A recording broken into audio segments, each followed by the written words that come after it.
We went round in search of political parties that could accommodate our ideas and temperament to change Nigeria.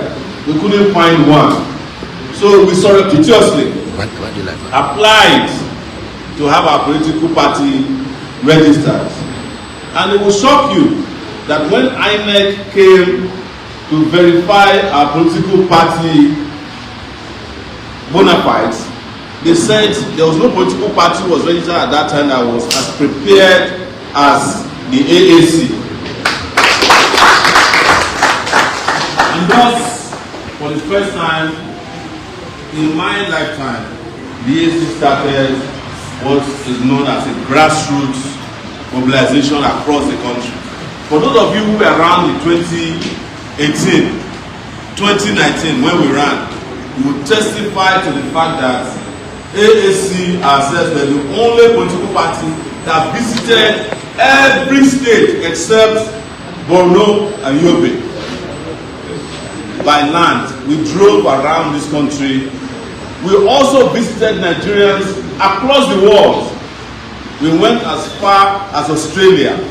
It took me 3 days to travel to Australia. Flew to Dubai and then to Australia. Came back, went to South Africa, we were in Ghana, we were in Canada. We were mobilizing the whole country. But we didn't realize, or maybe we realized, but we didn't prepare for it, that we were preparing for the election, but the other political parties were not preparing for election.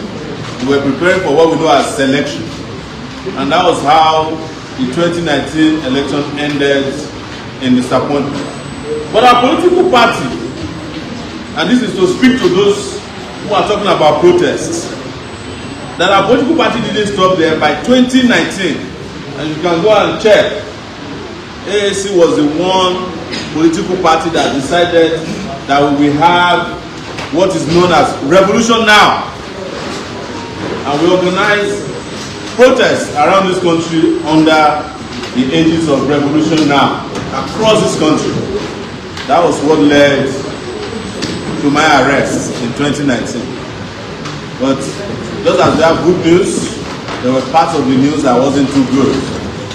Since 2019, the AAC was taken over, hostile takeover, by somebody who used to be the secretary of the party. And for 3 years, we couldn't take control of our party. But the legal advisor is here somewhere. Inibe Efio. Yes. This one is one of the most brilliant legal minds in Nigeria. Yes. Took INEC to the cleaners. And INEC withdrew from the case. And of course, the moment INEC was no longer visible in the case, our opponents fizzled out. And thus, since 2022, we recovered our party back. We have since then been working across Nigeria to fix the country known as Nigeria.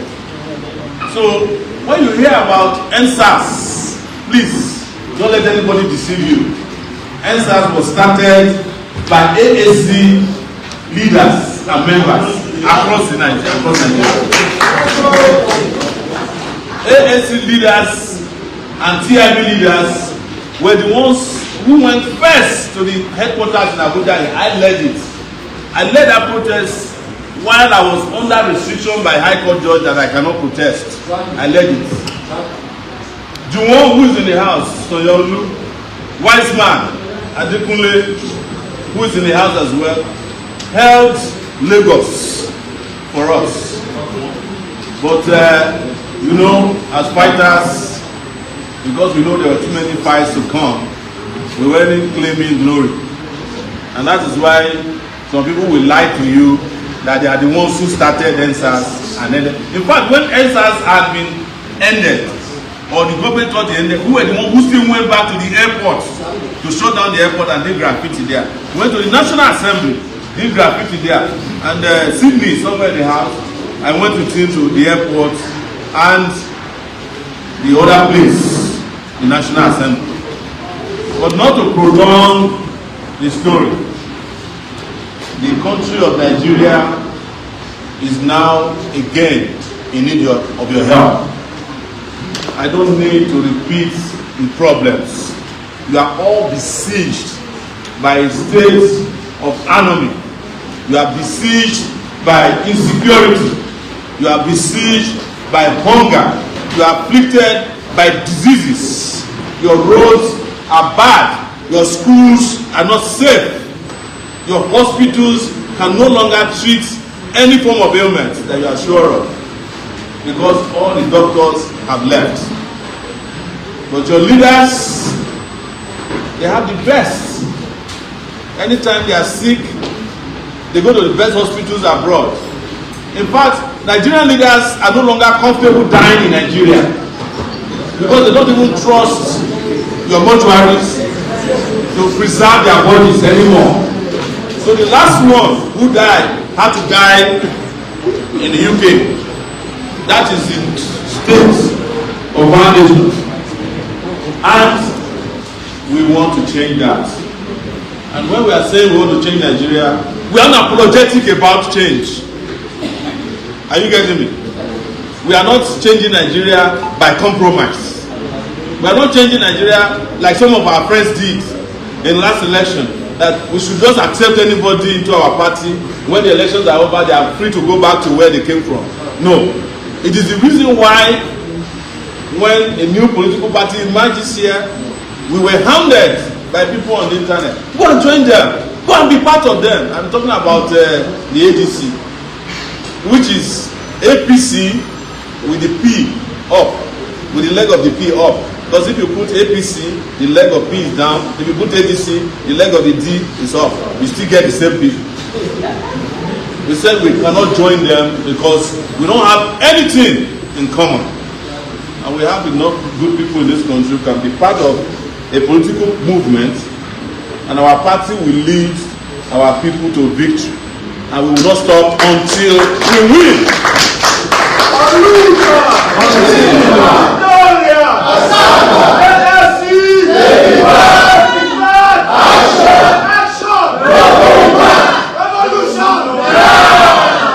So, we want to inform you that the future of the party is in your hands.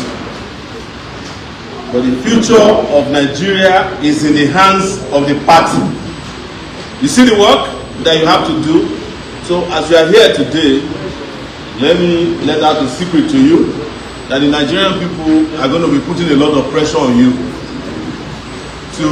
And they will not behave as if they will accept excuses, because they want to see you, as you are promised that you are different, deliver a different outcome within our political process. And I can tell you, and I'm speaking on behalf of the party, that as state chairman, state secretary, you are going to get a lot of offers, because there's no place else where there's credibility for the ADC right now. As you know, the PDP has died a natural death, or has been murdered in Abuja here. Well, it was murdered in Oyo State, but interned in Abuja. That's where they buried it, at the office of the Minister of FCT. The Labour Party, which showed promise in 2023, I don't know whether it's dead or it's in the hospital, but it's in between life and death. I see you. We are not mocking them. The reason I can say this categorically, guys, is that they always tell us that we don't know what we are doing. And we've always told them that you can only package some things for a while. If they are not genuine, they are not genuine. There used to be this advert about Panadol, that Senepa Panadol. If you don't be Panadol, you don't be like Panadol. So these parties are going to come to us. In embracing them, we should ensure that we embrace the best amongst them. Don't just open your hands up to anybody that comes and say, AAC, we heard that you are the most popular party now, we want to join. No, we only want people who believe in what we believe to join our party, because the party has a task at hand, that is to save the country known as Nigeria. And there's nobody in-house, sorry, you can hear me better now. There's nobody here who is new to that. And those of you who are new to fighting, please, after we finish this convention, check your BP. It's true. I want to make a revelation to you now that in 2019, when I was arrested by the DSS, they compiled the name of all the AAC leaders and wanted to arrest them and join them with me for treason. They realized that to charge somebody for treason, he needs co-conspirators. So they wanted to charge everybody. When somebody told them that it would look too political, they went and arrested a friend of mine known as Mandate, a young boy he was my co-conspirator. And what they wanted to do was to ruin his life. But today Mandate is not in our midst. We got him out of this country and he has graduated as a law student. Hopefully,